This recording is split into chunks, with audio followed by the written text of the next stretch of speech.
السلام علیکم ورحمۃ اللہ وبرکاتہ، بسم اللہ والصلاة والسلام علی رسول اللہ، الحمد للہ رب العالمین۔ جی تو کتاب الداء والدواء کا سلسلہ ہم نے شروع کیا، جس میں ہم نے گزشتہ کلپ میں دیکھا کہ دعا سب سے بہترین دواؤں میں سے ہے، یعنی دعا جتنی بھی ہم اپنی بیماریوں کا علاج جب کرنے لگتے ہیں تو ان سب میں جو سب سے پہلی چیز ہے وہ دعا ہے۔ تو دعا سے بہتر کوئی بھی دوائی نہیں ہے۔ تو یعنی ہمیں کسی بھی بیماری سے لڑنے کے لیے، چاہے وہ روحانی ہو چاہے وہ جسمانی ہو، ہمیں ابتدا دعا سے کرنی ہے۔ اچھا، اب ابن القیم رحمۃ اللہ علیہ دعا کو لے کر چل رہے ہیں، اور اس میں نیکسٹ بات انہوں نے جو کی ہے دعا میں اصرار کرنا۔ اصرار کرنا کیا ہوتا ہے؟ دعا میں اصرار کسے کہتے ہیں؟ عربی میں سے الحاح کہتے ہیں، الحاح۔ دیکھتے ہیں کہ وہ اس کے بارے میں کیا کہتے ہیں، چند احادیث وہ لے کر آئے ہیں۔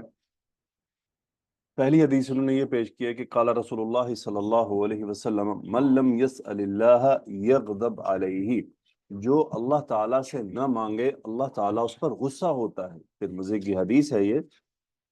تو ابن القیم رحمۃ اللہ علیہ یہ حدیث کیوں انہوں نے پیش کی ہے، اور اس کا الحاح سے کیا تعلق ہے، اصرار کرنے سے کیا تعلق ہے؟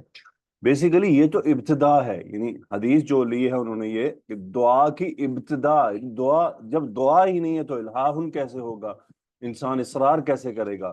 جبکہ اس حدیث میں رسول اللہ صلی اللہ علیہ وسلم ہمیں کیا خبر دے رہے ہیں کہ جو آدمی اللہ تعالیٰ سے مانگتا نہیں ہے، سوال نہیں کرتا ہے، دعا نہیں مانگتا، اللہ اس پر غصے ہوتا ہے۔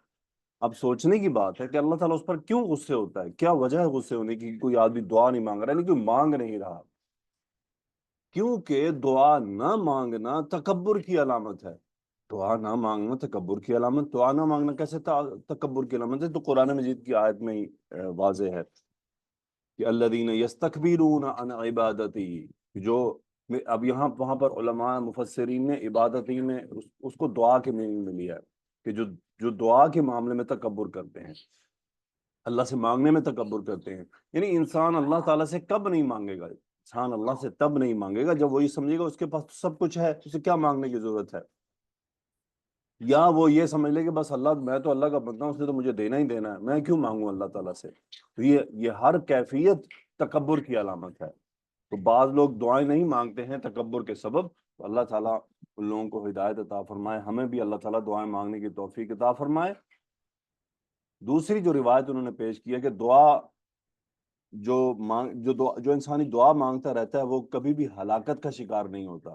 رسول اللہ صلی اللہ علیہ وسلم نے فرمایا لا تعجزوا فی الدعاء فإنه لا يهلك مع الدعاء احد، یعنی لا تعجزوا فی الدعاء، دعا کے اندر یعنی ناکارہ ہو کر مت بیٹھے رہو، یعنی ایسا نہ ہو کہ تم دعا نہ مانگو۔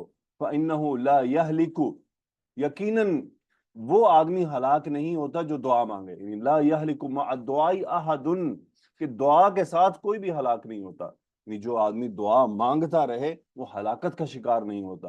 اس کا مطلب ہر حال میں، چاہے ہمیں آسودگی حاصل ہو، چاہے ہمیں پریشانی حاصل ہو، ہماری زندگی کی جو بھی کیفیات ہوں، ہمیں دعا مانگنا ترک نہیں کرنا چاہیے۔ پھر ایک اور روایت ابن القیم رحمۃ اللہ علیہ نے پیش کی ہے کہ ان اللہ یحب الملحین فی الدعاء، کہ اللہ تعالیٰ الحاح کرنے والوں کو پسند کرتا ہے، یعنی جو دعا میں الحاح کرتے ہیں۔ الحاح سے مراد ملحن ہے، یعنی اصرار کرنے والا ہے، اصرار کرتا ہے۔ اور اصرار کیا ہوتا ہے اس کی تفصیل ابھی اگلی ایک روایت ہے، ایک بزرگ ہیں مورک رحمۃ اللہ علیہ، امام احمد نے اپنی کتاب الزہد میں اس روایت کا تذکرہ کیا ہے۔ وہ کہتے ہیں ما وجدت للمؤمن مثلا، میں نے مومن کے لیے کوئی مثال نہیں پائی، الا رجلا فی البحر علی خشبۃ، سوائے اس کے انہوں نے ایک مثال یہ تلاش کی کہ ایک آدمی ہے جو سمندر میں ہے اور وہ لکڑی کے پھٹے پر ہے، فہو یدعو، اور وہ دعا مانگ رہا ہے، کس انداز میں؟ یا ربی یا ربی، اے میرے رب، اے میرے رب، لعل اللہ ان ینجئہ، کہ امید ہے کہ اللہ تعالیٰ اس کو بچا لے گا۔ اب اس مثال کی کیوں یہ لے کر آئے ہیں؟ وہ کہہ رہے ہیں کہ ایک آدمی ہے، یعنی مومن کی مثال انہوں نے دی ہے کہ مومن کس طرح کا ہوتا ہے، کہ گویا کہ ایک آدمی ہے سمندر میں اور وہ لکڑی کے تختے پر ہے، اب اگر وہ لکڑی کے تختے پر رکھا، اس کا مطلب کشتیوں سے وہ کشتی ختم ہو چکی ہے، اس کو ایک لکڑی کا تختہ ملا، وہ سمندر کے اندر ہے اور تختے کے اوپر لیٹا بیٹھا جو بھی ہے، بارہ تختے کا سہارا لیے ہوئے ہے۔ اب ایک آدمی کی ذرا گمان کریں، سمندر ہو، دریا ہو، صرف لکڑی کا تختہ ہو اس کے پاس، لکڑی کے تختے پر بھی وہ کیوں ہے؟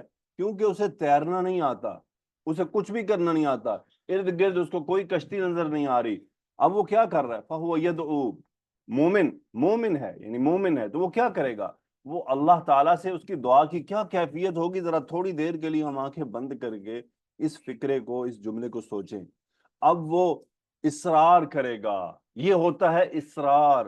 اب وہ الحاحن کرے گا، اب وہ سوائے اللہ کے کسی کو نہیں پکار سکتا، کیونکہ نہ اس کو خود تیرنا آتا ہے، نہ اس کے ارد گرد کوئی کشتی ہے، نہ اس کے ارد گرد کوئی جہاز نظر آ رہا ہے، نہ اس کے ارد گرد کوئی لوگ نظر آ رہے ہیں جن کو وہ پکارے۔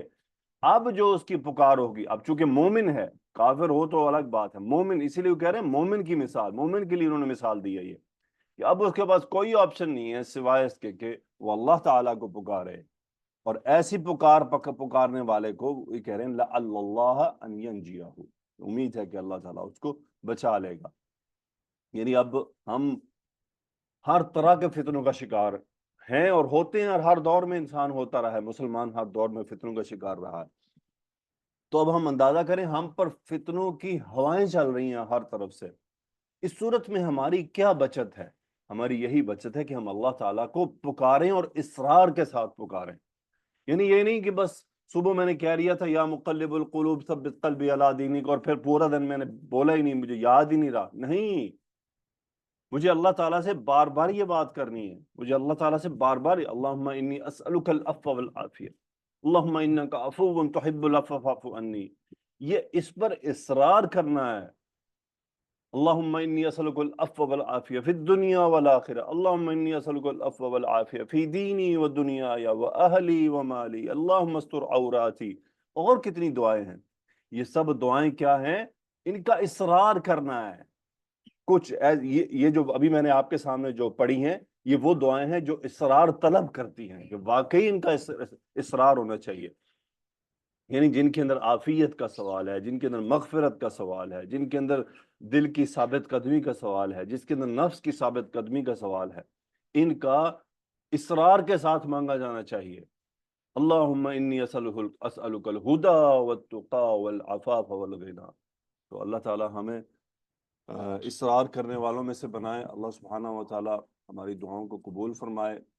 انشاءاللہ اس ترتیب کو ہم جاری رکھے ہوئے ہیں، اور اس کے بعد ابن القیم رحمۃ اللہ علیہ نے اگلے پورشن میں دعاؤں کی قبولیت کے اوقات کیا ہیں، وقت کیا ہیں، کب ان کے زیادہ امکانات بڑھ جاتے ہیں، اور دوسری بات دعا کا طریقہ کیا ہونا چاہیے، دعا کے سٹیپس کیا ہوتے ہیں، اس کا انہوں نے اس میں تذکرہ کیا ہے۔ انشاءاللہ اس کو ہم دیکھیں گے۔ اللہ تعالیٰ سے دعا ہے کہ اللہ تعالیٰ ہمارے یہ عمل قبول فرمائے، اور اس کو اپنے آگے شیئر ضرور کیجئے، آگے ضرور اس کو آپ پھیلائیں، اپنے اسٹیٹس پر لگائیں، اپنے گروپس میں بھیجیں، اپنے فرینڈز کو بھیجیں۔ اللہ تعالیٰ آپ کو جزائے خیر عطا فرمائے۔ سبحانک اللہم و بحمدک، اشہد ان لا الہ الا انت، استغفرک و اتوب الیک۔ اللہم صلی وسلم علی نبینا محمد، آمین یا رب العالمین۔